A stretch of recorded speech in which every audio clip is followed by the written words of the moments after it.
You won't believe how much this looks and tastes like bacon. First, we're just going to coat our tofu with some corn flour and our flavourings, which is going to make the tofu crisp up when we cook it.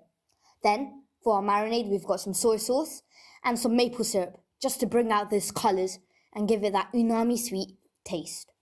Then, when we cook our tofu, we're just going to put it on a medium heat and just make those nice, crisp, thin slices really crisp up.